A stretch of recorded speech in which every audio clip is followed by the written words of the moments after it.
Welcome to The Explainer. Today we're diving into a massive, and I mean massive, argument by the author Gary North. He makes this sweeping claim that the modern West basically threw out its faith in rationalism, and in its place picked up a new belief in the paranormal and the occult. This is our journey through his epic 11-part analysis of that very shift. Okay, so where does North even begin? He kicks things off by pointing to one single fateful day. November 22nd, 1963. For him, the assassination of JFK wasn't just a political tragedy. Kennedy was the ultimate symbol of rational, we-can-solve-anything humanism, and his death was the moment that whole worldview started to crumble. Now get this, in a wild coincidence, two other key figures died on that exact same day. C.S. Lewis, the great Christian thinker who wrote extensively about spiritual warfare, and Aldous Huxley, the famous advocate for using drugs to achieve mystical states. For North, this day was symbolic, the end of one age and the chaotic birth of another. All right, so to get our heads around this huge argument, here's how we're going to break it down. We'll start with the cultural chaos of the 1960s. Then we'll look at the philosophical cracks that made it all possible. From there, we'll explore what North calls the paranormal invasion.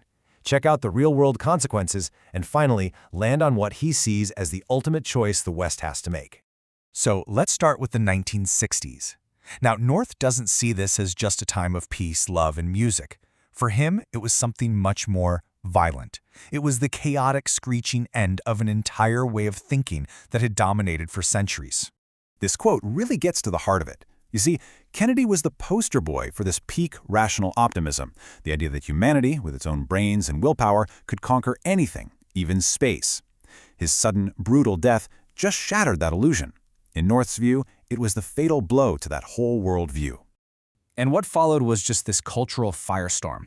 The Beatles came to America, and they didn't just bring catchy tunes. They brought Eastern mysticism right into the mainstream. At the same time, you had the free speech movement at Berkeley, which started out as a rational protest, but ended up turning on the very system of reason it came from. And then it turned dark, really dark. You had Charles Manson twisting Beatles songs and occultism into a murder cult. And for North, it all came to a head at the Altamont concert, where a man was killed while the Rolling Stones played Sympathy for the Devil, a moment where all that dark symbolism became terrifyingly real. Now, what's really interesting is that North argues this cultural chaos didn't just pop up out of nowhere. Nope. He says the philosophical foundation of Western reality had been cracking for a long, long time. Just a year before Kennedy died, a book dropped that was like a philosophical bombshell. Thomas Kuhn's The Structure of Scientific Revolutions. Basically, he said science doesn't move in a nice, neat, logical line. It jumps, sometimes violently, from one worldview or paradigm to a completely different one. And this just torpedoed the idea of a purely objective scientist, because if every scientist is looking at the world through a lens, who's to say which lens shows the real reality? This just blew the doors wide open for relativism. But North digs even deeper, all the way back to the philosopher Immanuel Kant. Now, Kant did something that, according to North, was disastrous. He basically built a wall right down the middle of reality. On one side, you have the phenomenal world, all the stuff we can see, touch, and measure with science. But on the other side of the wall is the noumenal world, the realm of God, spirit, ultimate meaning, all the stuff Kant said our rational minds could never, ever truly know. That wall, North says, is what sealed off the spiritual from the rational. And this is where we get this brilliant metaphor from the philosopher Cornelius Van Til. Think of the rational mind as this small, neat, tidy clearing in a huge, wild forest of the irrational. For centuries, rationalism was all about chopping down more trees, making that clearing bigger. But here's the kicker. North argues that science itself, with things like quantum uncertainty, started proving that the wild, untamed forest wasn't just out there, it was actually starting to grow back and take over the clearing. So with the fences of rationalism basically knocked down, North documents what he describes as an invasion, a flood of paranormal phenomena rushing in to fill that spiritual vacuum that rationalism had created. It started with reality itself just breaking its own rules. Take this number, 3,000 degrees Fahrenheit. That's how hot you'd need to get to turn human bone into ash. Way, way hotter than a crematorium. And yet, this is the kind of temperature we're supposedly seeing in cases of spontaneous human combustion. And it's the bizarre details that North focuses on. He points to these cases where a person is literally reduced to ash, but the newspaper right next to them, or even the slippers on their feet, are perfectly fine. I mean, how is that possible? He argues that because it totally breaks the known laws of physics, mainstream science just has to look the other way and pretend it's not happening. But this weirdness wasn't just about strange physics. It was also about human abilities that just shouldn't exist in a purely material world. Which brings us to 240 beats per minute. That was the recorded heart rate of a Soviet psychic researcher named Nina Kulagina, while she was supposedly moving objects on a table using only her mind. Now for North, this is huge. You have the officially atheist Soviet Union pouring money into psychic research. He saw it as the perfect example of something C.S. Lewis had warned about, the materialist magician. It's the attempt by a godless worldview to harness spiritual power it doesn't even believe in, all for the sake of control. And the paranormal invasion just kept escalating, moving from physics and mind over matter right into the realm of medicine. This staggering number, over 2 million, that's the estimated number of patients treated by a Brazilian psychic surgeon, a guy named Jose Arrigo. Okay, so get this.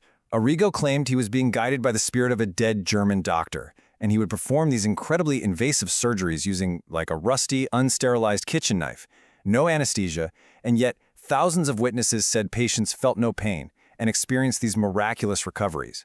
North presents this not as a simple trick, but as a genuine and, in his view, demonic intervention that just spits in the face of all modern medicine and science.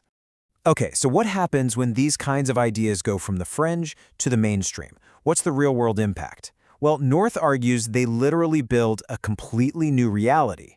North points to the super popular books of Carlos Castaneda as a kind of instruction manual for this whole process. It's like a step-by-step guide on how to abandon rationalism. First, you have to accept that your reality is just a description. Then, you actively work to silence that rational part of your brain to stop the world. And if you can do that, you get to step 3. You can start to see the real world underneath it all, a world of pure, magical power. And this isn't just some abstract philosophical shift for North. He says it has very real, tangible economic consequences. He contrasts a rational worldview, which he says encourages things like saving, innovation, and long-term planning, with an occult worldview. In societies dominated by beliefs like the evil eye, where your success is seen as a magical threat to me, he argues it just kills innovation. It fosters envy and fatalism, which he claims are massive roadblocks to economic growth. And all of this analysis, every strange story and philosophical argument builds to Nord's final conclusion. He reframes this entire conflict. It's not science versus superstition anymore. No, he says it's a fundamental choice between two competing, all-encompassing religions. And get this, even something as modern-sounding as UFOs fits into his model. He pulls from the work of researcher Jacques Vallée, arguing that what we call alien contact today is really just an old story in a new costume. It's the same phenomenon as medieval demonic encounters, just wearing a shiny technological mask to make it more believable for our scientific age. So this brings us to the ultimate choice he lays out. He says we can't go back to that old, failed rationalism. That ship has sailed. Instead, we're standing at a crossroads between two completely opposite spiritual paths. On one side is what he calls an ethical religion. It's based on public moral law and historical revelation, where knowledge is open to everyone. On the other side is a power religion, based on secret, hidden knowledge you get from spiritual entities, all for the purpose of manipulating reality and gaining power. And so, North's massive, detailed analysis leaves us with this one, final, really challenging question. He's basically saying the age of secular rationalism is over. It's a dead end. So the question he forces us all to ask is, what's next? What worldview is actually strong enough and coherent enough to build the future out of the ruins of the old one?